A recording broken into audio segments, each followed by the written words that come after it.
Mga idol, may tanong si Idol Senator Robin Padilla. Nag-post siya kanina sa kanyang FB account.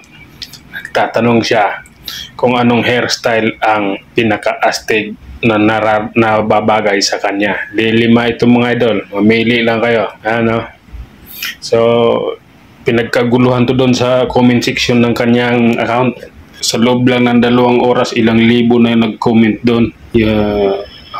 Parang yung iba, halos iisa lang yung comment na nandun pag nakita ninyo. Pag pasyalan niyo yung account niya, makita niyo yung post na ito na mga tol, anong hairstyle ang pinaka-astig. Di ba? Yung mga pangalan yan dyan, mga hairstyle na yan. No? So, iba yung post niya ngayon, hindi regarding sa hindi regarding sa batas, hindi regarding sa mga kapwa niya Muslim. Ito yung nakakaibang post niya ngayon.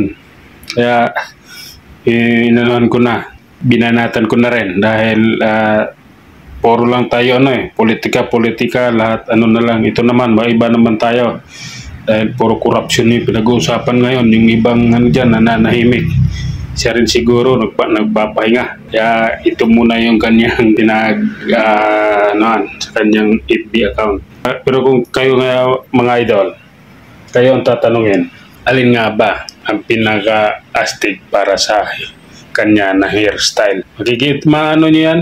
Kasi, di ba mayroon nga siyang bagong pelikula ngayon, kaya siya nagpagupit ng, katulad nung pelikula nila, yung Bad Boy, si Bumbo. Diba? Yung gupit niya ganun, yung dekada 90. Kaya ganun yung gupit niya ngayon dahil may pelikula siyang Bad Boy 3. Kaya ganun siya ngayon. Siya nag-post siguro ng ganito dahil tinatanong niya kung alin yung pinaka-astig dahil yung bagong hairstyle niya ngayon is naaayon nung pelikula nung Bad Boy 1 kailan pinalabas nung 90s pa, 2025 na ngayon. Kaya kayo na bahala mga idol, mag-comment yan kung anong hairstyle nga ba ang nararapat para sa isang senador na dati na action star at ang bad boy ng Philippine cinema na walang iba, si Senador Robin Padilla. Yan lang mga idol, kayo na bahala dyan sa comment section. Hanggang sa muli, maraming salamat.